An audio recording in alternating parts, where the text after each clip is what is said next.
Bom dia a todos novamente. Eu, professor do Centro de Estudos Sindicais de Economia do Trabalho, CESIT, pesquisador, professor, queria agradecer o convite para estar aqui nesse evento, nesse momento tão difícil e importante que o país passa.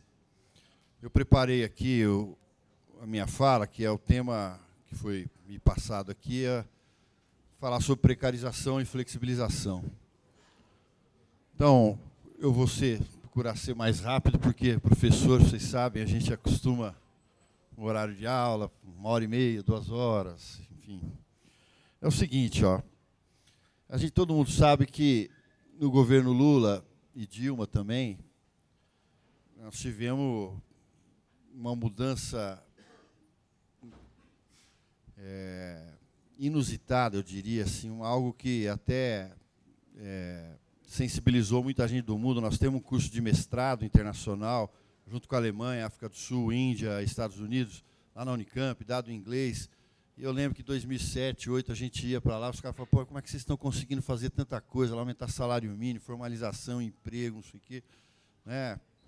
Então, obviamente, o mercado de trabalho melhorou muito de 2004, porque 2003 ainda piorou, no primeiro ano do governo Lula, 2004 até 2014. Mas mesmo nesse contexto de melhoria, que eu não vou voltar aqui, depois na discussão a gente pode, nesse contexto de melhoria foi um contexto também que algumas atividades, elas precárias e de trabalho flexível, continuaram crescendo. A terceirização continuou sendo ampliada, a contratação de PJ, pessoa jurídica, as jornadas de trabalho foram sendo flexibilizadas, enfim. Tá certo? Nós temos todo o mapeamento lá no CESIT. Eu não vou falar sobre isso, porque é o passado. Nós vamos falar sobre o presente, que é necessário. Agora é algo muito mais relevante. Mas, se for necessário, a gente volta aqui. O contexto recente, obviamente, os colegas aqui já devem ter falado, o Nivaldo, o Júlio Turra, enfim, é um contexto extremamente delicado, confuso, difícil, problemático, coloca o país mesmo, até o país em risco, a sociedade, a gente não tem ideia, sabe? Eu diria para vocês que a experiência que eu tenho, que eu já vivi a crise de 81, 83 na universidade, o governo Collor, o agravamento da situação no país no governo Fernando Henrique, até 2000, a posse do Lula, o primeiro ano do Lula, um governo com reforma da Previdência também. A reforma da Previdência parece que cada governo precisa fazer uma. Reforma da Previdência do Fernando Henrique, do Lula, agora do Temer. E vou dizer para vocês que, olha, falar sobre o futuro, dá só um exemplinho, já estou enrolando, Mas lá em São Paulo, quando deu a crise hídrica, primeiro que eu vi alguns professores em 2015 falar, vai arrebentar tudo, porque a Dilma com esse Levi fazendo a recessão e sem água em São Paulo, restaurante, um monte de coisa, não vai ter água, não vai ter emprego, não só por causa da recessão, e por causa da água e tal, e os caras estavam apavorados, e aí os especialistas em água, olha só o problema do futuro, assim como o cara que a economia fala sobre o futuro. O sujeito vai lá e fala que ia demorar 5 anos para voltar os reservatórios ao normal. Não demorou 1 ano e meio, está tudo lá. Entendeu?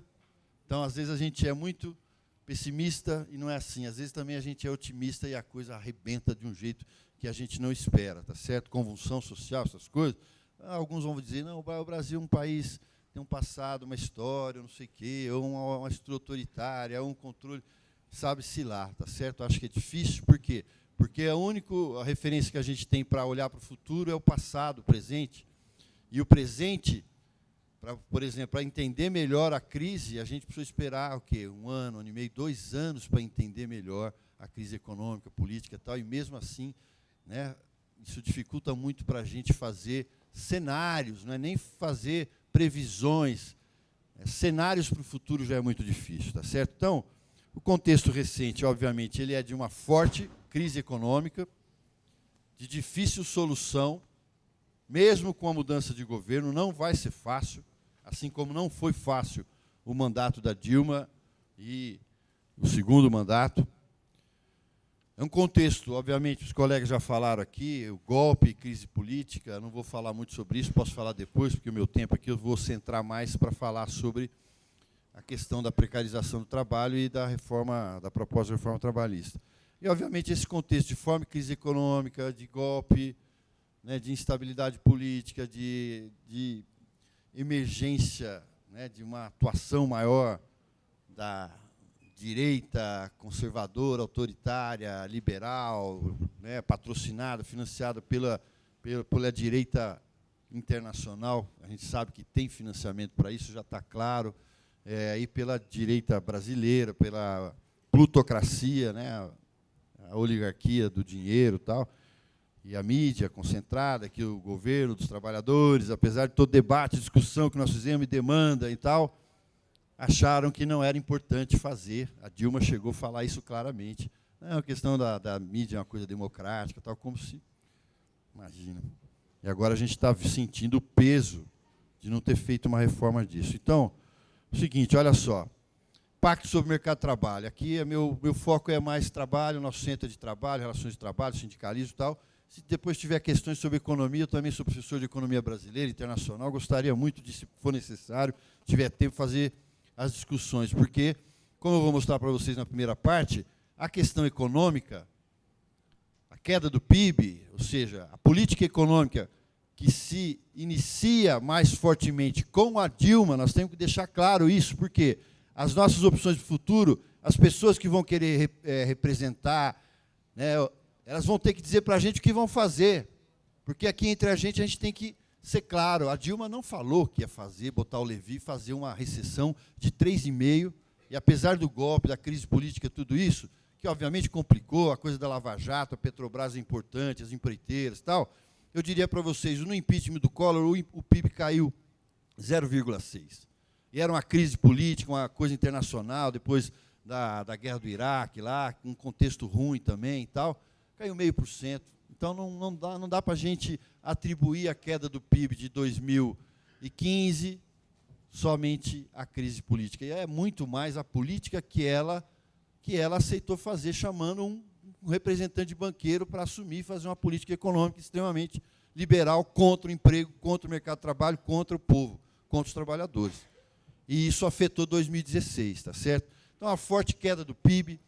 O PIB é um maior determinante sobre as condições de trabalho. Isso não está só no Keynes, está no grande Marx, está lá no capítulo 23, a Lei Geral da Acumulação Capitalista.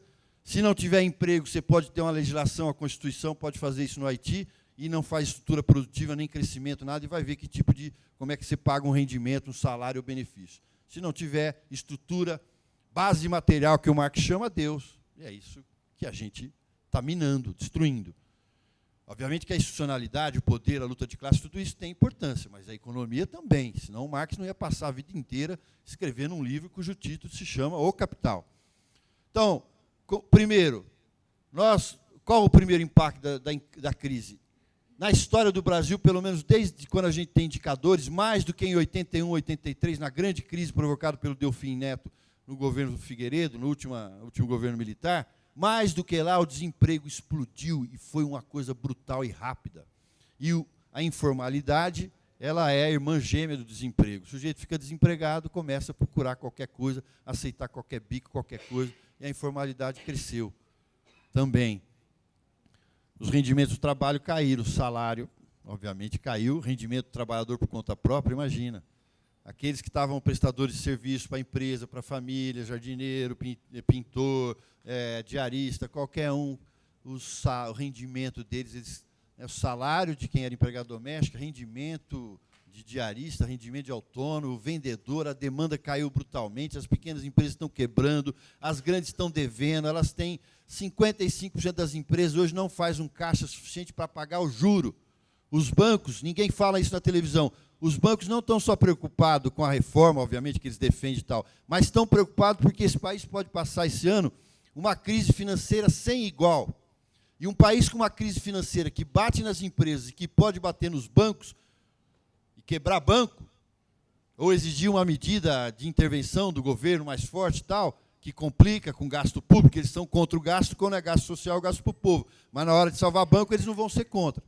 Tá certo? Mas tudo isso, mesmo que seja resolvido com o tempo, tal, esse endividamento das famílias, das empresas, pequenas, média e grande, algumas, né, a dívida externa do Brasil é 300 e poucos bilhões de dólares, do governo é só 50, o resto é do setor privado. bancos brasileiros e empresas. E o dólar subiu. Está caindo agora um pouco, tá certo? Enfim, para retomar, se tiver um governo, porque esse aí não, né, esse aí está retomando a desgraça do projeto liberal do Fernando Henrique, a destruição dos direitos, dos benefícios, daquilo que melhorou um pouco no governo Lula e vai destruir ainda mais, né? Não é uma coisa de voltar ao que estava em 2003, não, é uma regressão maior, se passar os projetos. Tá certo? Então, se mesmo você tiver uma mudança, um governo novo, não vai ser fácil.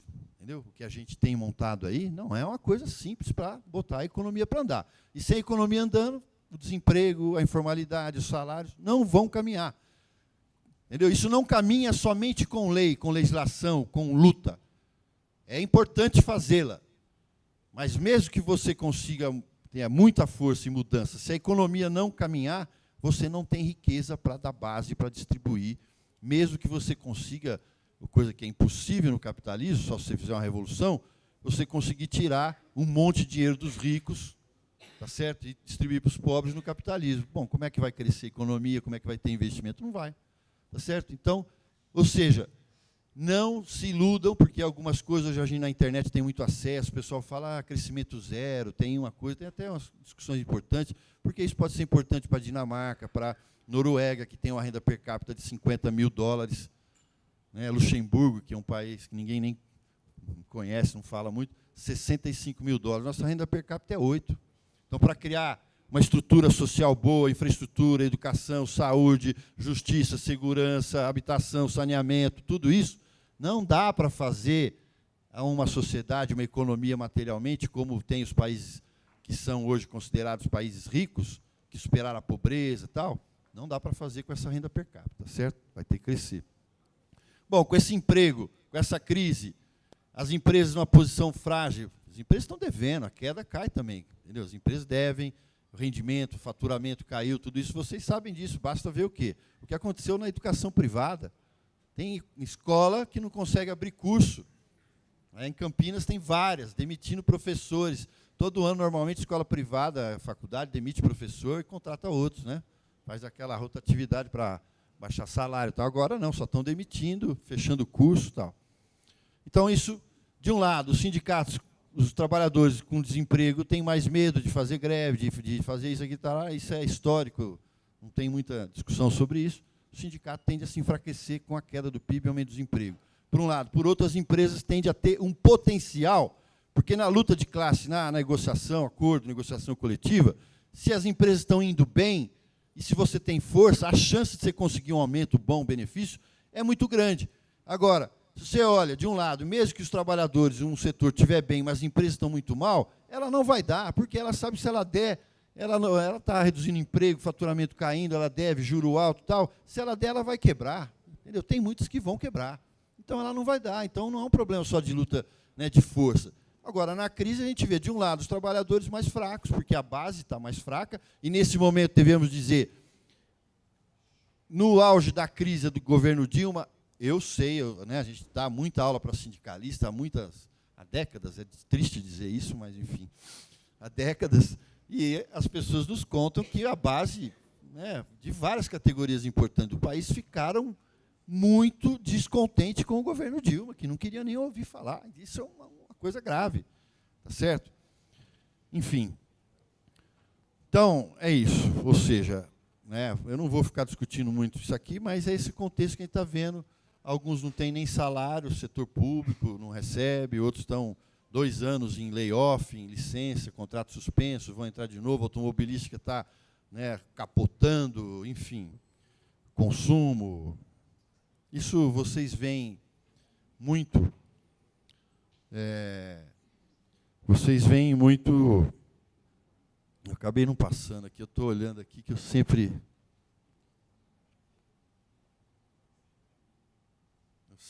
está ligado aqui, eu fico no meu computador. Agora aqui, controle remoto. Bom, isso aqui foi o que eu falei.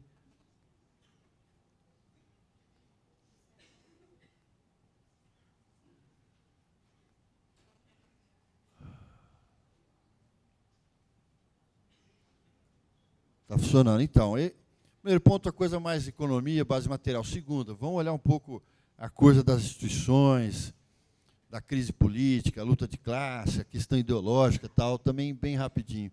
Obviamente que a precarização e o contexto que vem aí agora para frente, a coisa da previdência trabalhista, né, a questão social em geral, saúde e educação, ela está muito influenciada também pela coisa do golpe, porque coloca um governo ilegítimo, que não tem base, não tem voto, não foi a população que escolheu, e que tem uma relação forte com a classe dominante, os ricos, a mídia, o capital financeiro, nacional, internacional, não é só nacional.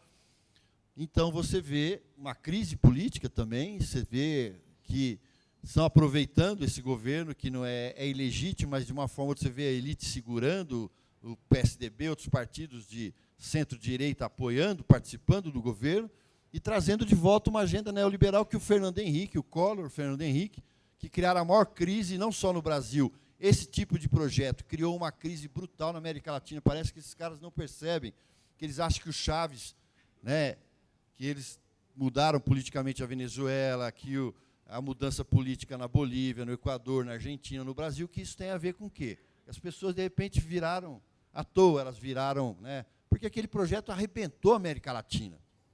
Tá certo? E é esse mesmo projeto, como estava falando o Júlio Turro aqui, que o Partido o Partido Trabalhista Britânico, do Tony Blair, fez um projeto que ele chamava de social liberal, contra direitos e benefícios dos trabalhadores, que o Partido Social Espanhol, Socialista Francês, um monte de partido, e o Partido Democrata Americano fez em parceria com o capital financeiro internacional, com a coisa da globalização, da mobilização de capital. E precisa vir o quê? Precisa vir esse tipo de gente, né, chauvinista, direitista, fascista, para falar que está preocupado com os trabalhadores americanos, com o trabalhador francês, com o trabalhador inglês, e ser contra migrantes, ser contra, né, discussão de gênero, enfim, um monte de coisa. Entenderam como o problema não é... Nós temos que olhar para o nosso campo, para os nossos parceiros, para os nossos representantes, para as pessoas, e começar a falar, olha, entendeu? Comecei falando um pouco do Lula Dilma, olha, a política monetária, fiscal e cambial é a mesma que foi feita lá no Armínio Fraga. Fizeram outras políticas sociais importantes, desenvolvimento, BNDES, Banco do Brasil, Petrobras, fizeram. Não foi a mesma coisa, Fernando Henrique, foi diferente. Mas juro, câmbio e fiscal, a mesma coisa. Os ricos continuam pagando igual ou menos impostos. Hoje eles pagam menos, hoje, porque as empresas não pagam, um monte de empresas não pagam INSS sobre a folha, porque a Dilma fez um monte de desoneração, e o Congresso foi lá e ampliou a desoneração, já que ela queria fazer para 20 e poucos setores, eles passaram para quase 50. Tá certo? E o Lula não reverteu a desigualdade tributária que o Fernando Henrique promoveu, que é a cópia do que fizeram, que o Reagan fez nos Estados Unidos e outros países fizeram. Tá certo? Olha só. Então, você tem um contexto de avanço de direito na América Latina, tá certo? A crise mundial dificultou as políticas, né, de melhoria e tal, e a agenda de direita no mundo, a preocupação da política geopolítica que tem na América. Os Estados Unidos acho que está contente com esse vários governos de centro-esquerda na América Latina, não. Então, você tem no próprio Estados Unidos, também na Inglaterra, outros países, um contexto de ofensiva, tá certo? No Brasil, por exemplo, a coisa da mídia, das instituições ligadas ao patronato, ao sistema financeiro, que estão ligadas ao quê? À defesa de reformas. E aí tem interesses não só do capital nacional, do grande capital nacional, mas do capital estrangeiro. Pode ter certeza disso. Deu o golpe, o Temer, você viu o Serra, e depois mais um outro ministro, né, até antes do Temer assumir, eles já estavam lá nos Estados Unidos. O que eles estavam fazendo lá? Não lembram disso? Fazendo o quê? Agora estão entregando a Petrobras, entregando um monte de coisa, vão entregar terra. Então, você tem uma chance grande de avanço de um projeto que busca uma compatibilização com as características do capitalismo contemporâneo. Olha só onde fomos parar, na contramão dos Estados Unidos. O Trump ganha a eleição falando, esse negócio de globalização é ruim, e ruim para os Estados Unidos. A China vende muito, nós destruímos emprego, as empresas americanas foram para lá, fizemos um acordo, não sei o quê. Ele e nós, brasileiros, como somos geniais, maravilhosos, e temos uma sociedade, né, perfeita, vamos continuar com aquele ideário que está destruindo o mundo. destruindo o emprego, principalmente o mundo do trabalho, não o mundo em geral, porque a riqueza financeira dos ricos, todo mundo sabe, quem acompanha um pouco o jornal, aumentou de desigualdade, e os ricos que ganharam dinheiro dos anos 80 até agora, os de baixo, os mais pobres, de classe média, a grande parte que elegeu o Trump nos Estados Unidos foi a classe média, não foram os pobres, a classe média americana que empobreceu, que perdeu. A estrutura de emprego nos Estados Unidos foi destruída, a estrutura de emprego de classe média. Aumentou um pouco os bons empregos e aumentou muito os maus empregos, porque essa destruição, o enfraquecimento do sindicato, a coisa de tecnologia, o baixo crescimento, a migração de um monte de indústria para a China, para a Ásia, arrebentou o emprego, o rendimento e a situação social, a posição social da classe média, chamada média americana, porque esse operariado, trabalhador médio, ele vivia uma vida de classe média, comprava casa, carro, filho, né, uma escola pública lá, de primeiro e segundo grau, mas, enfim, uma vida de classe média. Hã? Simples, a família simples, não é mais. Agora eles estão se aproximando dos migrantes, dos latinos, e ainda vê os latinos migrantes tirando emprego, olhando ali, imagina. E nós estamos, não, nosso projeto, olha só, a genialidade da nossa elite, que sempre, a gente sabe o que é essa elite, sempre foi dependente, subordinada, entreguista, associada aos interesses lá fora, porque dessa forma eles preservam, ganham também, tá certo? Projeto de nação aqui, quem tem que ter projeto de nação? O Partido Comunista, o PT, ou o PMDB lá atrás, que era de 80, tinha muita gente boa ali, não, esse de hoje não tem mais nada, tem alguns ainda, temos que dizer, Requião e outros, tem gente boa, mas a maioria não tem nada. Então, o que é esse governo? Fazer avançar o quê? Agenda de flexibilização, isso aqui já foi falado aqui, estou demorando muito. Diminuir proteção social, previdenciários, indexar os benefícios do salário mínimo, que é o quem ganha menos, que foi, talvez, a política, eu diria, para mim, eu falo talvez porque talvez eu exagero, mas a política do salário mínimo foi a mais importante política do governo Lula, na minha opinião, tá certo? Política pública social. Obviamente, teve outras políticas na área econômica, BNDES, Petrobras e tal. Responsável pelo aumento da renda dos pobres, queda da pobreza, redução da desigualdade no Brasil, combate à fome, um monte de coisa. Tá certo? E contra o ideário liberal desses economistas que voltaram ao governo, que diziam lá em 2001, 2002, ficavam, não sei o quê, que se aumentasse o salário mínimo, que o emprego caía. Olha só, é isso que eles dizem. Olha, depois, se é que eles leem algumas coisas que a gente escreve, mas pelo menos na imprensa eles devem ter visto, que a gente sempre lembrava, falava, aí, cadê? Você não vai falar nada? Está aqui, ó, o emprego cresceu para burro, o salário mínimo cresceu, aumentou o rendimento dos autônomos, tudo, e cadê aquela tese de vocês que vocês aprenderam em Chicago, nos Estados Unidos, da ortodoxia que favorece os empresários, que dizer que aumentar salário faz cair o emprego, porque como se o preço do trabalho ficando caro, as pessoas não compram mais, como se fosse uma questão de demanda e oferta. Hoje é isso de novo. Redução das políticas públicas, com a PEC 55, que não é só um problema de ajuste fiscal, não é. Vocês viram lá a reforma da Previdência, o ministro, quem é o ministro do Trabalho? Quem pode me falar aqui, quem é o ministro do Trabalho? Hã? O nome talvez nem eu lembro, vi ontem, eu sou do CESIT, não lembro. Por quê? Para mim não é ministro de nada, não manda nada, não faz nada, não tem história. Que história ele tem? O que ele fez no trabalho? Entendeu? Aí você vai olhando esses ministros, cara da Previdência, quem é esse sujeito? O que ele entende? Entendeu? Esses caras não estão mandando nada, então ficaram passando o quê? Fazendo o projeto da Previdência, fazendo reunião com o fundo de previdência privada, com um monte. É isso. A coisa da saúde, corte no gasto, conversando com gente que faz seguro, que é o capital financeiro, que ganha com seguro saúde, com aposentadoria privada. É o capital financeiro. Tá certo? Então, é isso. Saúde, educação, previdência, isso aí não é só déficit, cortar gasto, fazer ajuste, nada disso, que isso é condenável. Por quê? O Brasil, o Fernando Henrique deu um monte, reduziu a alíquota máxima de imposto de renda, desonerou o micro e pequeno empresário. O micro e pequeno empresário hoje, cadastrado no Simples, vocês devem conhecer, né? O cara ganha 20 mil por mês, não paga um tostão de imposto de renda. Isso não existe em lugar nenhum do mundo. Os ricos não pagam imposto de renda sobre lucro e dividendo.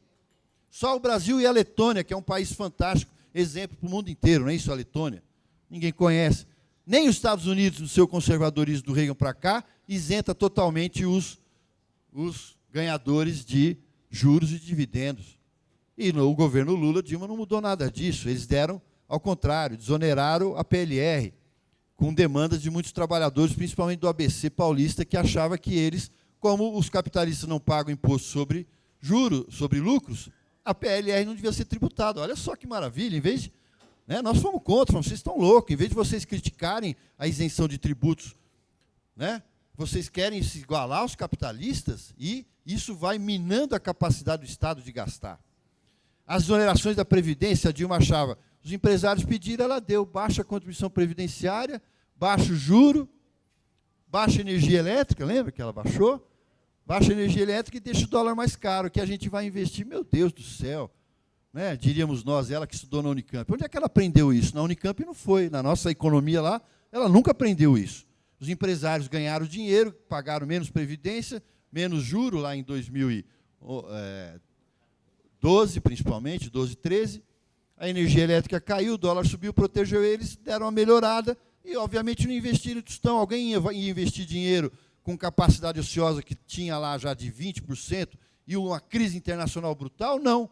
O que é que os economistas mais de esquerda, os mais importantes no mundo, diziam? O governo devia gastar e empurrar a economia, porque depois que ele empurrasse, aí os empresários têm que ir atrás, porque se ele não investir, daí 3 anos ele não tem mais capacidade de atender a demanda, ele não consegue produzir mais. E se o concorrente investiu, ele perde o mercado. Entendeu? É isso, é uma coisa básica, simples, lógica. Parece até que a gente fica cada vez mais nervoso. Passei o ano inteiro, estava conversando com o Gilson aqui, 8 meses sem dar entrevista, porque falei, se eu dar entrevista, eu vou falar mais mal da Dilma, do governo, do que ela fez, porque é o seguinte, né, esse sujeito aí, eu não votei nele, ninguém escolheu, o Brasil nenhum escolheu, é um golpe que eles deram, agora a Dilma não, fiz campanha, votei, entendeu? Fizemos um monte de coisa, esperando, e, enfim. Muito bem. Olha só. Qual é a ideia disso aí? Então, você tem interesse privado, interesse financeiro, interesse estrangeiro, de reduzir a atuação do Estado, aumentar o campo de ação, né, as possibilidades de negócio do capital financeiro e de outros setores, de saúde privada e tal. E a coisa da reforma trabalhista também é o quê? É a ideia de você promover a competitividade. Como é que é? Os latino-americanos, e nós temos aqui uma grande...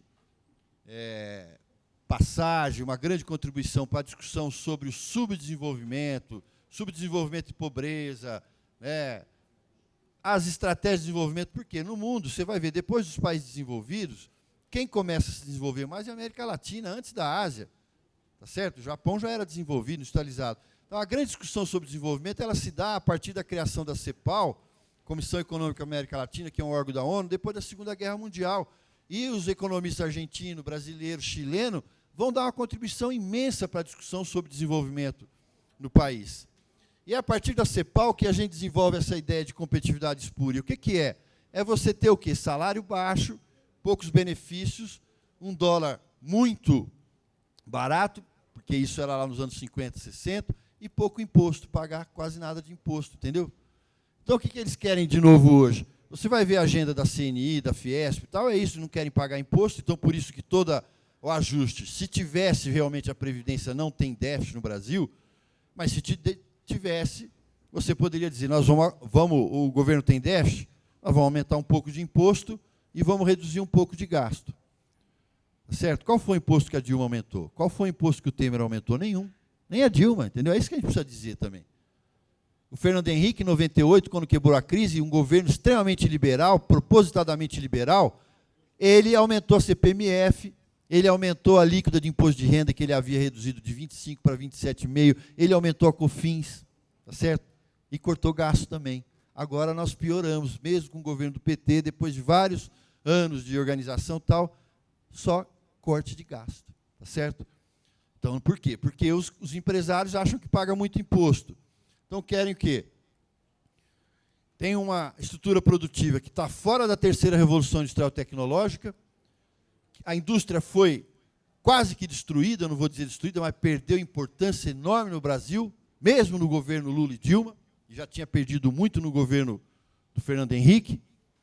Não conseguimos entrar na terceira revolução industrial tecnológica. Essas televisãozinhas que a gente vê aí de LCD, tudo quase vem importado, a gente é montador de computador, montador de televisão, nós destruímos a nossa indústria eletrônica.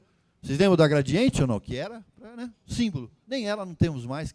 Imagina a eletrônica do que era lá atrás, hoje é um negócio extremamente sofisticado. Cadê a nossa química fina, indústria farmacêutica? Não temos nada.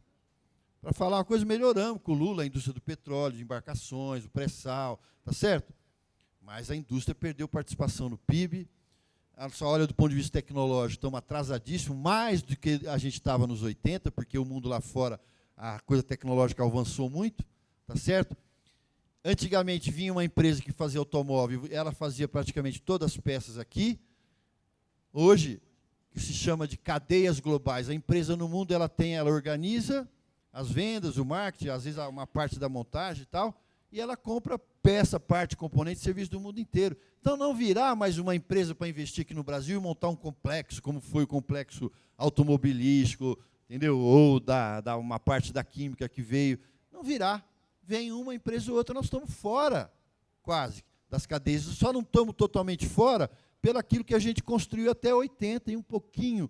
Agora, de 80 para cá, o que nós fizemos mais do que criar e do que se inserir nas cadeias globais do mundo, de exportar peça, parte, componente, serviço, aquilo, nós mais destruímos do que criamos dos anos 80 para cá. Certo? E o crescimento do governo Lula foi um crescimento da economia em que a indústria não cresceu puxando, como era antes, dos 30 até os 80. A economia da indústria cresceu por baixo, porque o dólar estava muito barato e isso favorecia o sistema financeiro. Então, a gente importava muito, mas quando estava crescendo, não fazia muita diferença, não é isso? Gerava emprego, aumentava a demanda, a indústria aqui crescia e tal, mas as importações crescendo. A hora que parou de crescer, o que ficou? Restou as importações. 100 bilhões de dólares, 100 bilhões de dólares de déficit do que a gente compra mais produtos industrializados do que vende. Se não fosse o agronegócio, o Brasil estaria também quebrado em dívida externa. Tá certo? Então é isso, ó. Competitividade espúria é isso, fazer reforma da Previdência para ninguém pagar imposto, cortar gasto na área social, não investe em infraestrutura, o Estado pequeno, reduz salário, gasta no setor público, reduz direito, faz o sujeito trabalhar mais, reforma da Previdência, enfim. E aí vai. É isso? Imagina, a redução do gasto na área de educação, de saúde, com a PEC 55. Então, a gente teria o quê? Uma burguesia, uma estrutura produtiva rentista, ou seja, a coisa dos juros, decadente na estrutura produtiva e tecnológica, que, em vez de promover o que a gente chama de uma competitividade sistêmica, que é a coisa positiva, que é isso que se propõe hoje, tem que ter o quê? Tem que ter infraestrutura boa, tem que ter... E aí, quem faz infraestrutura? Vocês viram energia elétrica? O Fernando Henrique privatizou tudo. Investiram ou não? Não, em 2001 não tinha mais energia. Eles falavam... Tinha mais energia porque as concessionárias não investiram, não cumpriram o contrato. Olha os pedágios, né, que a gente vê, caríssimo, e as estradas estão lá. Parece que eles deixam para fazer os remendos na época de férias. Você vai olhando vários, o setor privado, a história aí não investe em infraestrutura, não é só o Brasil. A maioria dos países criou a infraestrutura com investimento público. Quem fez as autobahns alemãs? O Estado. Quem fez as grandes estradas, rodovias nos Estados Unidos? O Estado. Não, aqui... Enfim, então, se não tem uma base de arrecadação, infraestrutura precária, o custo do transporte caro, pedágio, caminhão quebrado, portos incapazes, pouca tecnologia, tá certo? Progresso técnico, é óbvio. Com essa tecnologia que a gente tem, alguns setores foram modernizados, porque tem empresa estrangeira aqui, porque alguns nacionais, para competir nessa economia aberta e com dólar barato, tiveram que investir. Mas nós não temos um dinamismo tecnológico, nós não temos um setor chamado de bens de capital, máquinas, equipamentos sofisticados. E as empresas, muitas das empresas que modernizaram aqui são estrangeiras. Qual é a nossa Samsung? Qual é a nossa Kia? Não temos uma indústria nacional automobilística, uma indústria nacional forte eletrônica, uma grande indústria na área, em várias áreas de tecnologia avançada.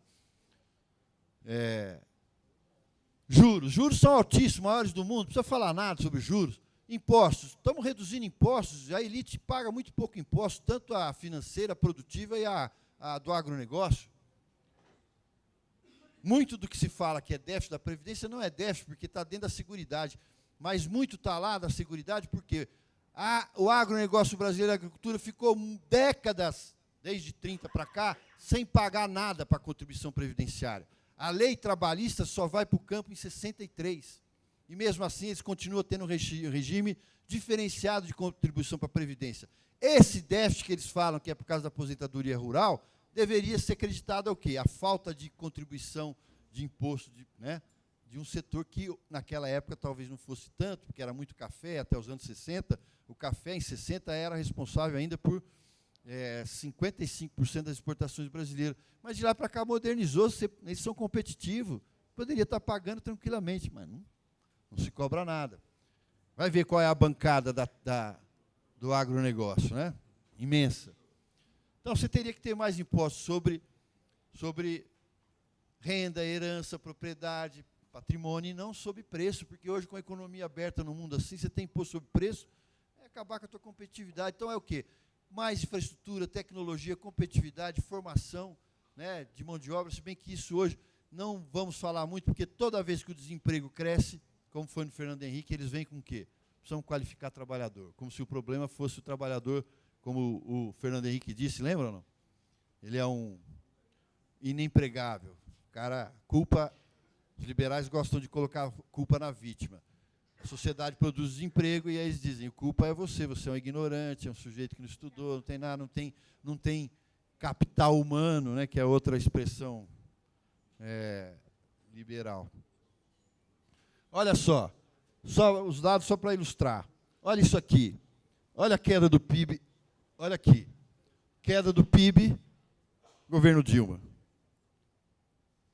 O impeachment, ela sai em maio de 2006. O que isso aqui tem a ver? Crise política? Tá bom, se crise política agravasse o PIB, lá nos Estados Unidos eles vão ter uma queda, então, de 5%, porque em uma semana, 2 semanas... isso aqui é queda do PIB, ó, começa aqui no plena eleição, o PIB está caindo, o problema é que o emprego vinha subindo muito, no final do ano, ali em outubro, setembro, a indústria cresce, dezembro, novembro, dezembro é comércio e tal. Tá certo? O resto, a produção mesmo, isso você vai vendendo estoque e tal. O PIB estava caindo em 2015, olha só.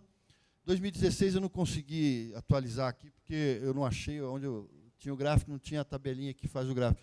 Coloquei aqui, primeiro trimestre de 2016, olha só. Aqui, ó, caiu 6% no penúltimo trimestre da Dilma. Caiu 4,8 e tal. Olha esse ano, 5,4 no primeiro. Atribui isso a quem? Quando é que o Temer assumiu? Maio. 12 de maio, dia do meu aniversário.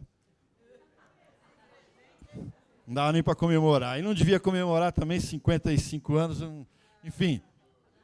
Segundo trimestre, 3,8. Terceiro trimestre, 2,9. Quarto trimestre não saiu ainda, por isso que o PIB não saiu. Mas as estimativas da média maioria, que são apenas estimativas, expectativas, é de 3,5.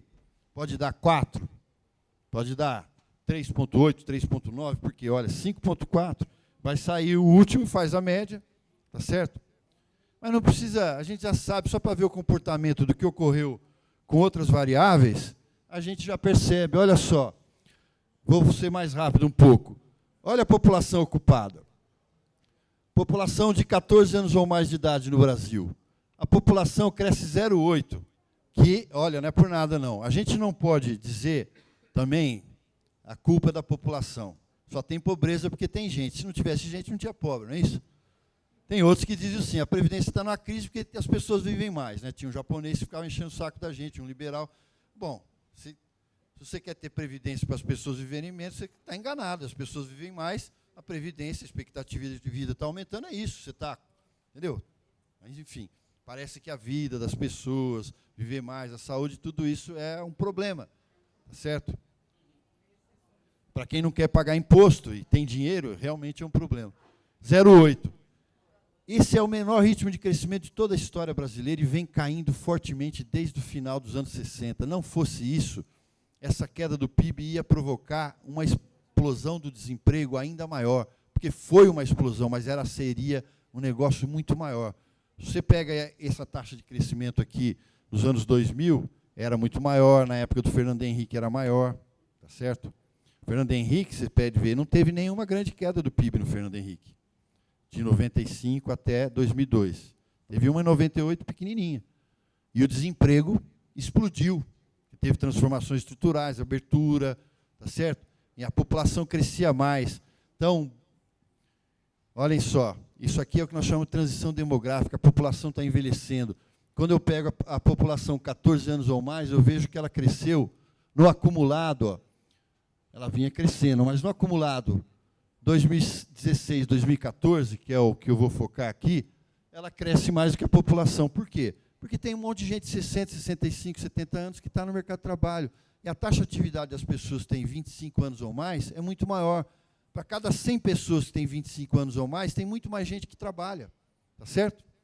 A reforma da Previdência vai fazer as pessoas ficarem no mercado, tá certo? Assim como a informalidade, os caras não contribuem, vai ficar mais tempo. O que acontece? A pressão em termos de desemprego é muito maior, vai ter muito mais gente. Se a economia não crescer, o desemprego vai explodir. E antigamente ele explodia mais, o Brasil era um país jovem no começo dos 80. E ele explodia mais entre os jovens. Como, né, a taxa de desemprego entre os jovens é maior do que entre os mais adultos e os mais velhos. Mas o desemprego agora cresceu muito mais no segmento da população com 40 anos ou mais, que é onde vai ficando o grosso da população, porque a população, né, o percentual da população com 40 anos ou mais está crescendo a cada ano. Então, o aumento nessa faixa foi de 80% a 90%. Na média, o aumento dos desocupados, ó, pessoas de 14 anos ou mais de idade desocupadas. Em 2 anos, 2016 e 2014, ou seja, pegando, quando começa a recessão 2015, que o PIB caiu 3,5%, mais 2016, que deve ter caído 3,5% ou mais, o desemprego, o número de pessoas desocupadas cresceu 74%, alcançando aí quase 13 milhões. Se a gente pegar o que se considera desemprego oculto, tal, pelo trabalho precário, dá muito mais, tá certo? E na faixa das pessoas mais velhas, 50 anos ou mais, cresceu 90%. 40 anos ou mais, 80%. Então, o problema, a taxa de desemprego de 40 anos ou mais, ela é mais baixa, mas ela quase duplicou. Mas o número de pessoas que têm 40 anos ou mais cresce rapidamente por causa do envelhecimento da população, tá certo? E essas pessoas são, em maioria, chefes de família, muito mais do que o cara de 17, 18 ou de 25. As pessoas hoje casam mais tarde. Tá? Então, imagina o impacto disso aqui, social, econômico, político. É um negócio perigoso. As pessoas, às vezes, não percebem por que está dando tanto problema. Elas acham que o problema, o cara lá está sem salário e o primo, o irmão, o tio, ou não sei quem, o cunhado, desempregado. Tá certo? Esse é o problema. E aí as pessoas pensam que ele está bravo, né? Só o salário já era um negócio para arrebentar, né? Um monte de coisa, mas enfim. Então, ou seja, o negócio do desemprego no Brasil, a história não se repete, as coisas vão se modificando, a estrutura social é diferente hoje. O que aconteceu aí?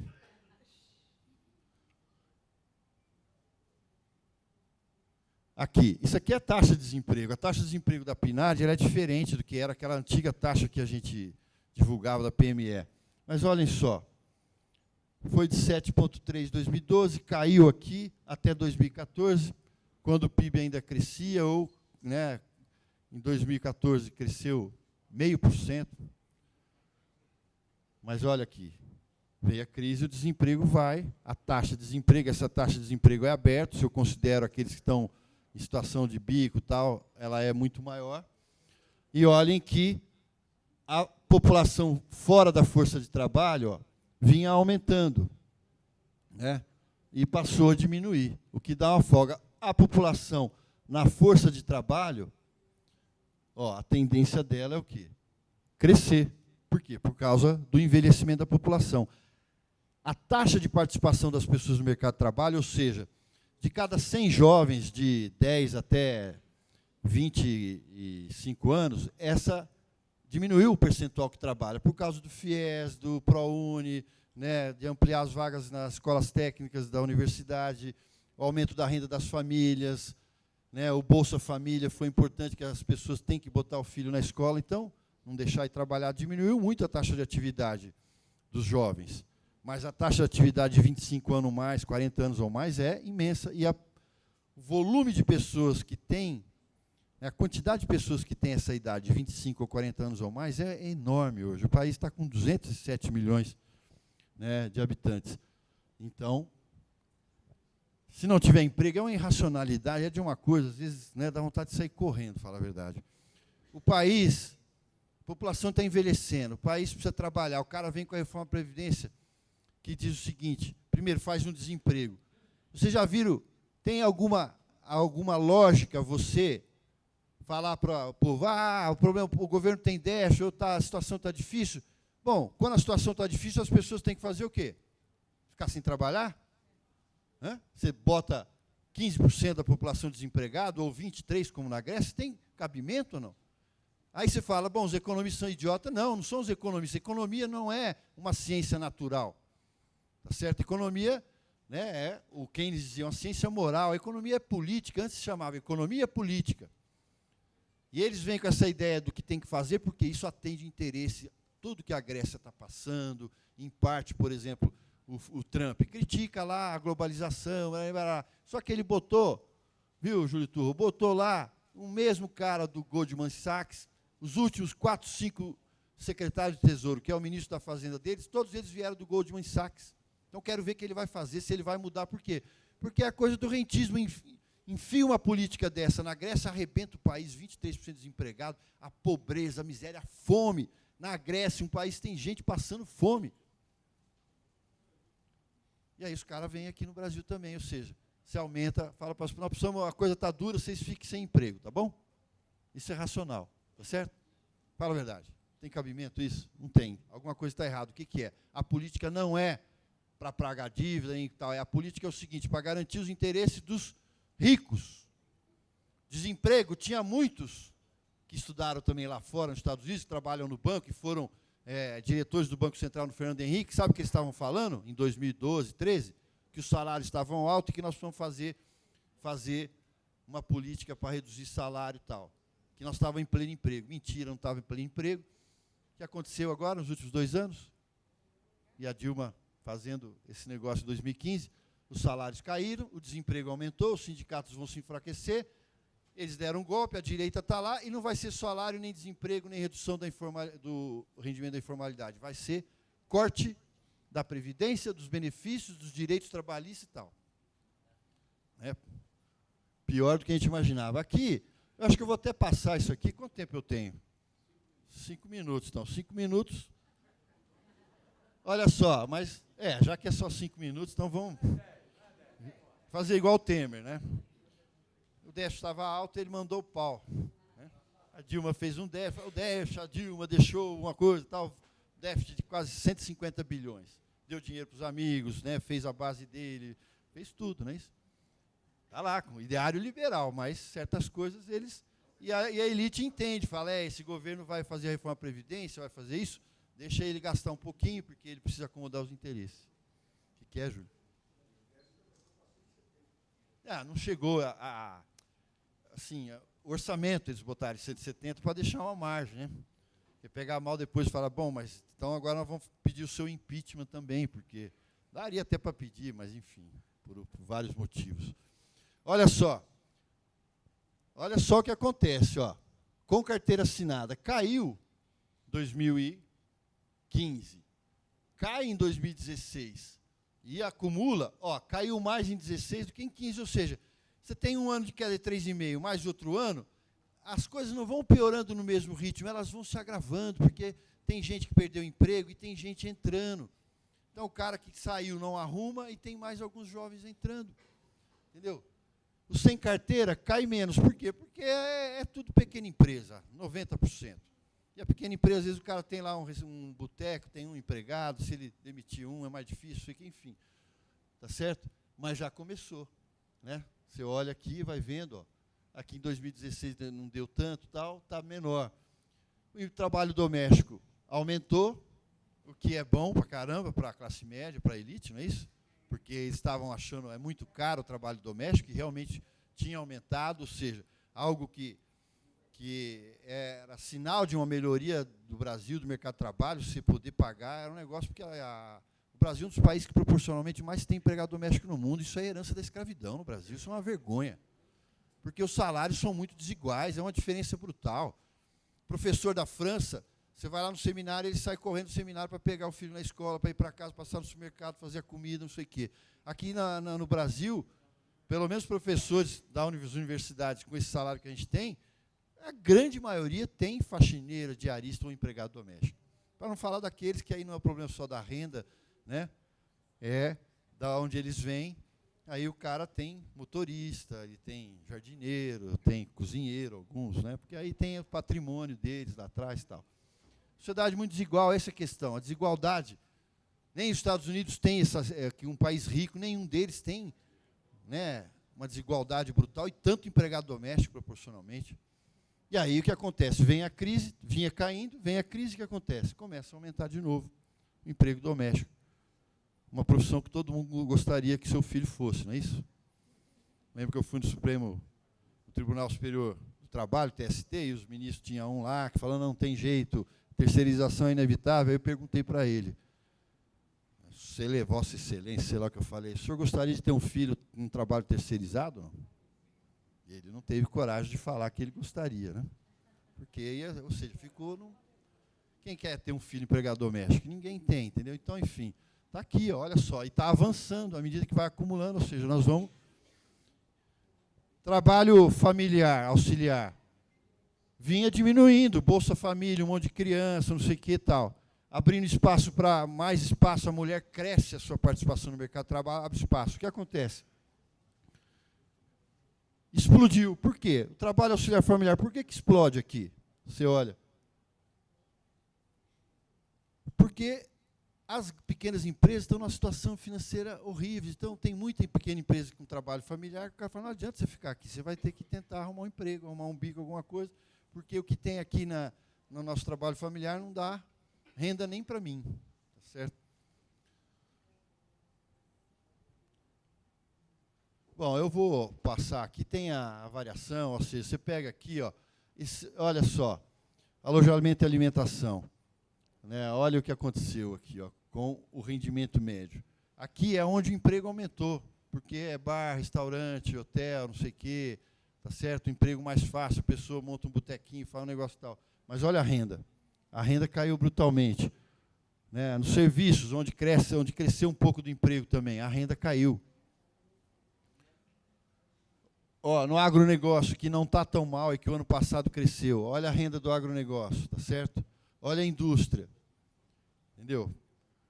Na verdade, até agora, você vê, na grande crise de queda do PIB de 81 a 83, você teve queda do emprego e queda do salário, que a inflação é alta. Até agora, o impacto maior tem sido mais no emprego do que na queda do rendimento.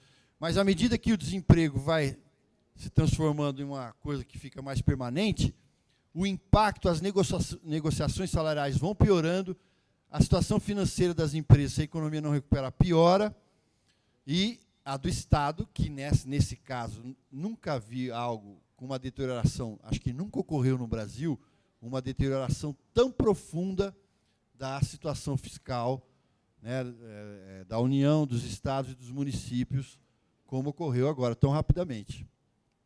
Em parte é devido à profundidade, rapidez da queda do PIB, né? A arrecadação é procíclica. Se o PIB cai 7, a arrecadação vai cair 10, 12. Mas quando o PIB crescia 5% ao ano em 2006, 7, a arrecadação crescia 12, 13. E lá você poderia ter feito, né, uma política melhor, guardar um dinheiro, aplicar, pagar dívida, diminuir, enfim, que não foi feito também. Você não faz, todo mundo que tem uma visão de economia mais crítica ao capitalismo, não se faz ajuste fiscal em crise. Na crise, as empresas não gastam, o consumidor não gasta. Alguém tem que gastar, porque se ninguém gastar, o outro não vai vender. É a pior decisão. Aí vem não só o Temer, mas a Dilma também, fazer ajuste fiscal na crise. Certo? Na época que os investimentos estavam caindo, que as famílias endividadas, que as empresas não tinham motivo para investir, você vai querer cortar o gasto público. Afunda a economia, né, no inferno. Bom, aqui, esse aqui eu vou ter que pular. O negócio da Pinguela, olha só, aqui talvez dê só para fazer uma síntese. O que é? A agenda empresarial é quase que a mesma do governo Temer, não é isso? Então, é o seguinte, não pode voltar a cobrar o INSS que foi desonerado. Repatria recurso, que imagina como é que esse dinheiro, esses dólares foram parar lá fora de forma ilegal e talvez envolvida em outros tipos de roubalheira. A ausência, imposto não pode aumentar, eles sempre falam, é muito alto, que é mentira. Então, defende o quê? Como não quer aumentar imposto, paga tal, é diminuição da arrecadação, da participação do Estado, dão benefícios ao capital estrangeiro, o negócio da Petrobras, empreiteira, que vai, que agora o Pedro Parente, lá, o presidente da Petrobras, não quer contratar nenhuma empresa brasileira para prestar serviço para a Petrobras. Tem cabimento? Querem vender terra ao capital estrangeiro e tal. E a reforma trabalhista aparece com o quê? Eu preciso reduzir, flexibilizar, reduzir custo trabalho, tornar mais flexível para tornar a estrutura produtiva, a economia brasileira mais competitiva. Puxa vida, nós passamos de 90, do Collor, até 2002, Fernando Henrique falando isso, os tucanos, todo mundo. O que aconteceu? Em 2002, nós tínhamos o desemprego recorde da história. O preço que eles pagaram, eles, que defenderam o Fernando Henrique, alguns quebraram, outros ganharam dinheiro com juro e tal. Mas, de certa forma, o que aconteceu? Eles perderam o poder, porque o povo falou, não quero mais. Tinha muita gente de classe média que tinha o filho dele com 30 anos, 35, doutor na Unicamp, falando francês, inglês e alemão, e não conseguia arrumar uma oferta de emprego decente em 2000, 2001. E o Lula ganhou com uma parte dos votos do Lula, foi da classe média. Esse é o projeto, e é isso que é a volta. Então, é o quê? As mudanças na Petrobras, vende, privatiza, vende parte da empresa, privatiza postos, concessões. O BNDES, agora estão querendo o BNDES fazer virar o BNDES de novo um banco de investimento, não um banco de desenvolvimento, tá certo? Como o Fernando Henrique fez. PDV, demissão na Caixa Econômica Federal. Olha que coisa maravilhosa. Qual é o indicador da Caixa? É o mesmo dos bancos públicos. Quantos funcionários eu tenho por cada real de receita? Eu tenho muito mais do que no mercado, então eu não tenho eficiência, eu tenho que demitir. Agora, o que a Caixa Federal faz? Ela tem conta do Fundo de Garantia, ela paga benefícios sociais, um monte de coisa, ou seja, é óbvio que aquilo, aquilo tem um lado de política social, é para isso que existe banco público, para desenvolvimento, banco de desenvolvimento e para atender as necessidades sociais que os bancos privados não querem, ou que vão cobrar caro do Estado ou do povo. Aí o sujeito vai lá e faz um PDV. E sempre tem os coitados que acham que é vantagem. Para alguns é vantagem, sim, pode ser, dependendo se o cara tiver. Mas eu lembro do PDV do Fernando Henrique, lá, a reforma administrativa de São Paulo. Meu Deus do céu, teve gente que entrou nessa, pegou o dinheiro e abriu uma padaria, por exemplo. Não deu um ano, ele quebrou. Trabalhou de sábado, domingo, quebrou, ficou sem dinheiro, sem nada, devendo. Então, as privatizações, venda de terra, você tem aí de novo, a Dilma regulamentou lá algumas terras indígenas ou preservadas, estão querendo regulamentar. Não é só a coisa social e do trabalho, é o lado econômico, é toda uma agenda liberal, que volta com força nesse contexto de crise política, social, de um governo ilegítimo, de uma mídia que se criou para que, em algum momento aí, em novembro, dezembro, parecia que isso ia dar um negócio que ia meio rachar essa base de apoio ao Temer, não no Congresso, falo política dos ricos, da mídia, mas agora a gente está vendo que não, pelo menos que parece. Sociais, já falaram aqui, PEC 55, isso aqui é de uma estupidez, entendeu? Estupidez. Gasto é o que se chama, os economistas, política fiscal. Entendeu? Tem cabimento daqui 5 anos, 10 anos, sei lá, o país está crescendo 5%, 6% ao ano, a arrecadação cresce 12%, 15% ao ano, porque ela é procíclica. E aí eu tenho um teto constitucional. Qual o país que tem isso na Constituição? Nenhum país decente, entendeu? Isso não existe. Entendeu? Então, por que fazer isso? Olha só o negócio do golpe, que é aproveitar o momento, que é um governo, eles nunca faz 4 eleições que eles não ganham, esse governo é ilegítimo, está lá por um golpe, eles não têm a mínima ideia e talvez tenha mais um pessimismo em ganhar a eleição em 2018, então vai com essa agenda. Para 20 anos, isso imagina, não tem. Política fiscal você tem que ter.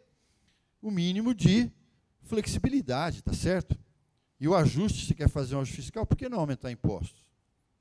De quem não paga, ou de quem, tá certo? Enfim. A Previdência, não vou discutir aqui agora, não tem déficit de Previdência, entendeu? Quem fala isso é uma bobagem. Segundo, déficit, problema de coisas do futuro não tem a ver com dinheiro, entendeu? Dinheiro, sabe o que é dinheiro ou não? Dinheiro é papel pintado. Dinheiro, você pega, produz árvore, faz o papel e pinta. E daí? Então, o problema da Previdência não é financeiro, o problema é de riqueza. Se a gente, daqui 20 anos, o governo não tiver déficit hoje, nada, maravilha, não tem déficit de Previdência, vão ganhar R$ 500 por mês cada um e trabalhar até os 90 anos, e a Previdência acaba com o déficit, ótimo para eles, né, que eles acham isso. Se o país não crescer, daqui 20 anos vai ter muito mais gente velha, né, com idade, ou velhinho, para aposentar, ou, entendeu? E se o país não crescer, não vai produzir mais comida, não vai produzir mais energia, não vai ter mais, entendeu? Não vai ter como dar, como sustentar as pessoas. O problema não é a questão financeira, é a expressão da riqueza real. O Marx dizia, o capitalismo é um sistema intransparente, é difícil para as pessoas entenderem. As pessoas acham que o problema é dinheiro. Que dinheiro? Dinheiro é a gente que faz o dinheiro. O problema é como você aumenta a produção da riqueza. Agora, para fazer isso que eles estão querendo, que é um negócio financeiro, para atender interesse dos ricos que estão lá, eles recebem um juro enorme, não querem pagar imposto, você provoca com esse corte de gasto, reforma da Previdência, um monte de coisa, uma recessão profunda.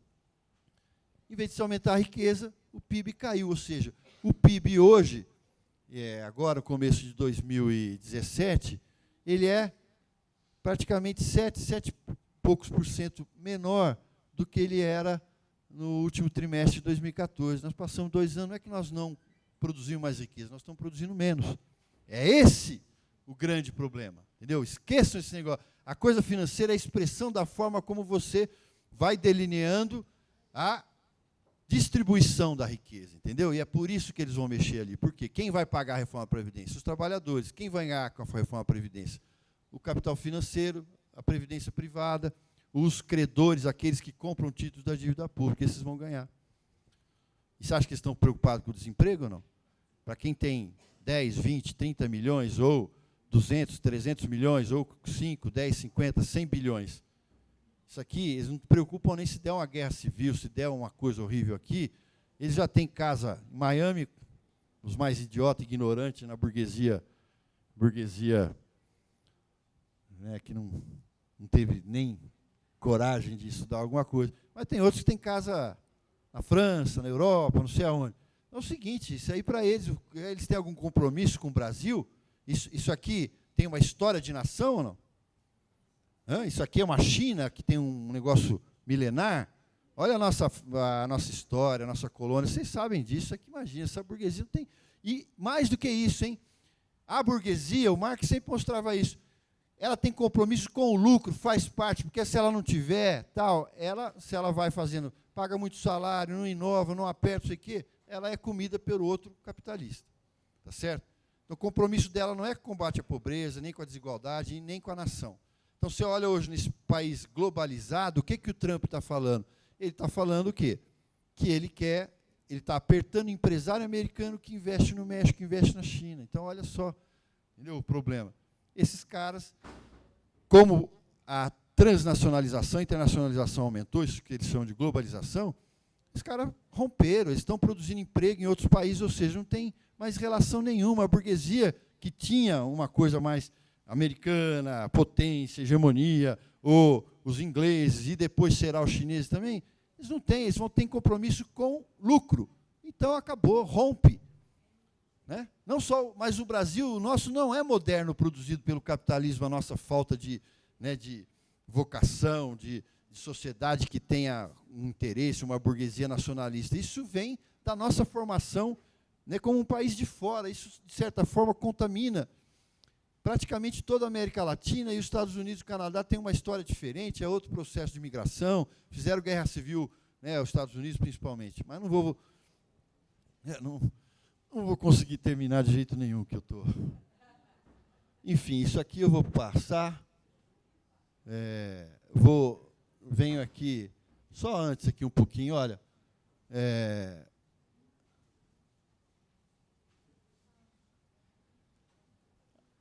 antes desse projeto do Temer, nós temos, de 2013 para cá, desde as manifestações que a mídia articula uma direita e a juventude, MLs dão dinheiro, organizações internacionais, isso hoje está tudo provado, organizações internacionais deram dinheiro para esses movimentos aí de extrema-direita, de jovem e tal.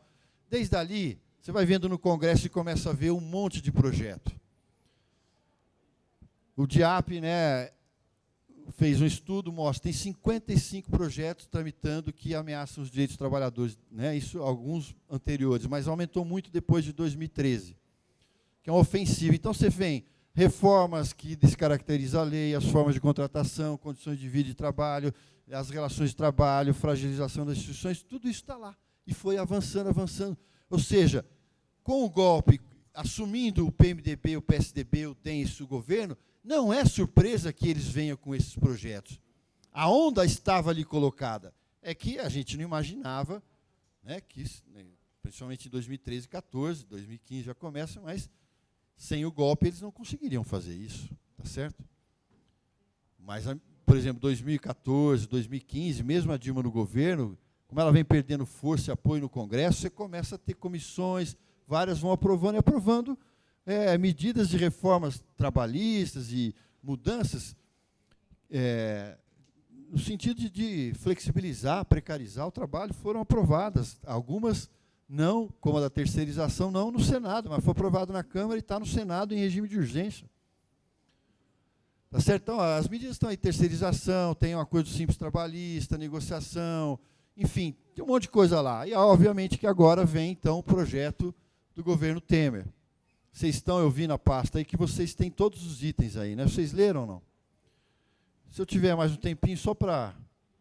Não sei se vocês já fizeram isso, ou alguém vai fazer, só para listar aqui, ou não? Hã? Não, vocês sabem, eu não quero atrapalhar, porque...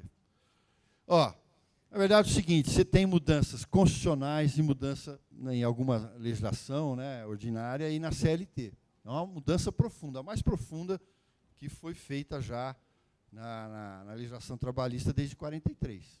Mesmo o regime militar não fez isso. O regime militar acabou com o Estatuto do Trabalhador, criou o Fundo de Garantia. É isso, tudo bem, interveio nos sindicatos, todos, mas em mudança legal, essa é a mais profunda. Significa o quê? Primeiro, atualizar a multa, dizer, olha, nós vamos atualizar a multa para... Estamos fazendo uma política para formalizar. Imagina, sabe onde estão os trabalhadores sem carteira? Nós participamos no governo Lula, com o Sebrae, fizemos um monte de coisa lá. Está todo mundo a pequena empresa, você fez o Simples Trabalhista, deu um monte de estímulo, desburocratizou, crédito, pouco imposto, inclusive ausência de imposto de renda para os donos, tudo. E não formalizaram quase nada. Depois o Lula vem e faz o microempreendedor individual, que o cara paga 50 e poucos reais por mês. Cadê? Está tudo lá. Cadê a fiscalização? O que eles fizeram com a Auditoria Fiscal do Trabalho? Entendeu? Os caras... Ou seja, você não investir dinheiro, não fiscalizar, como é que você vai fiscalizar 5, 6 milhões de pequenos negócios? Não é a mesma coisa fiscal em uma grande empresa. Tá certo? Teve casos da gente ver, os caras não tinham dinheiro para gasolina, para automóvel, ainda não tem, e agora não tem mais ainda. Então, a questão da formalização não vem só se recompor o dinheiro da multa, tá certo? E microempresa vai pagar R$1.000 só. Trabalho temporário, não vou entrar aqui, ó, esse é um dos pontos chaves do que está proposto no governo Temer. É ampliar de 90 para 120 dias, pode ser prorrogado por mais 120 dias, tá certo? A hora vai para 30 horas por semana, tá certo? 100 hora extra ou 25 com hora extra, significa o quê? O cara trabalha 30 horas por semana, é tempo temporário, né? Um contrato temporário e um trabalho a tempo parcial. 30 horas, né? Tem países que já estão com essa jornada, com uma jornada padrão. E aqui vai ser o padrão do regime temporário de trabalho. Entra, por exemplo, o regime parcial, que vai ser aí facultado, né, vai poder converter no regime parcial 1/3 das férias. O mais importante aqui é o negociado sobre o legislado. O que vai ser negociado? Vocês vão ver aí o parcelamento das férias, a PLR, no caso, incluiu o parcelamento que está lá colocado no projeto, que não será inferior o pagamento a 2 parcelas, pelo menos, então, pelo menos, parcelar férias, parcelar PLR. Vai ser negociado se vai ter uma jornada de 220 horas ou não, ou seja, uma jornada de 44 horas por semana. Vai ter que ser feito isso também em acordo coletivo. Vai ter mudança legal para permiti-la, mas em acordo. O tempo de intervalo, com mínimo de 30 minutos, também vai ser negociado. O percurso, né, do trabalho para casa vai ser negociado, né, o tempo gasto, o custo disso, vai ser negociado em acordo ou convenção coletiva. O que mais? Estou acabando já.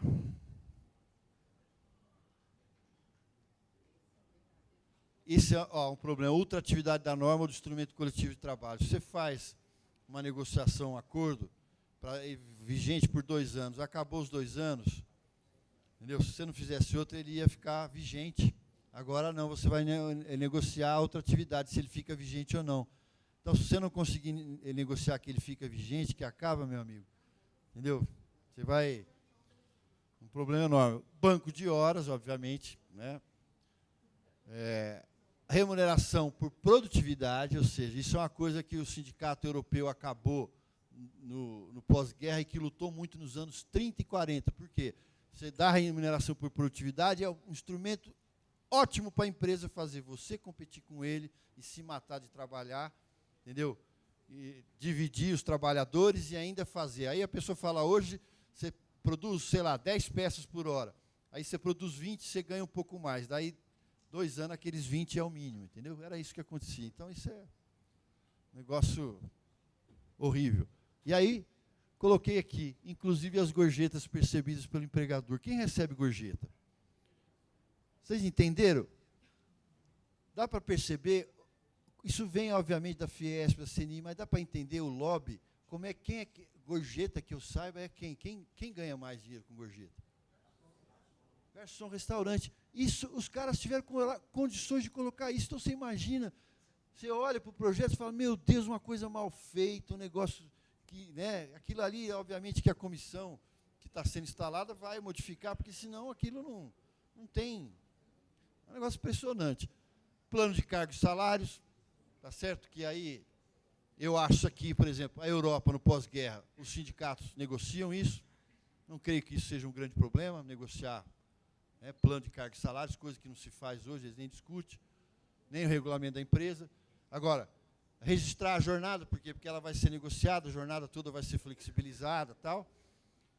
Vai ter que ter negociação em relação às condições de adesão ao seguro-desemprego, tá certo? Por enquanto é nos moldes da lei que a Dilma aprovou em novembro de 2015, mas dizem que o Temer vai fazer uma nova medida provisória, tal.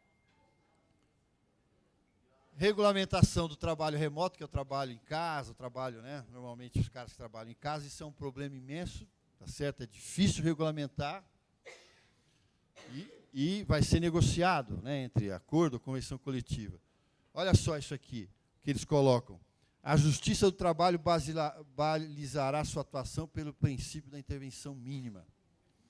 Significa o quê? É um projeto que diz o seguinte, a Justiça interfere muito, ela cria problema para acordo com convenção coletiva, tem muitas demandas trabalhistas, portanto, a ideia é o seguinte, a gente não precisa achar que eles vêm com esse projeto e acabou. Se isso passa, vem coisas depois, tá certo? Você acha que tem algum empresário no Brasil que defende a justiça do trabalho? Então, tem aqui um ponto também que eles colocam ali, que é uma coisa de dizer o seguinte, olha, se você negociar acordo coletivo relativo à jornada ou salários, por exemplo, flexibiliza, diminui a jornada, diminui os salários e tal, tem um artigo lá na mudança que diz que se tem que apresentar, ou seja, o que é, se isso caiu a jornada de salário, o que foi que compensou? Qual é o ponto em que alguma coisa aparece como vantagem ao trabalhador? E aqui a coisa da representação dos trabalhadores, dos empregados nas empresas, né? O projeto propõe a representação com empresas de mais de 200 empregados, coisa que hoje já tem muitas empresas que têm representantes com esse número de trabalhador, possível ampliar até 5, dependendo da negociação coletiva, mas olha o problema. O cara não vai precisar ter filiação sindical, vai participar na resolução de problemas de cumprimento de pagamento de benefícios, direitos de trabalhadores, vai sentar na mesa de acordo ou negociação coletiva sem ter nenhuma filiação sindical. Tá certo? Não é. Enfim, é só uma apresentação, eu teria mais coisa para fazer uma crítica sobre isso, mas eu vou pedir desculpa, eu vou parar por aqui, aí nas questões a gente pode fazer um debate. Em geral,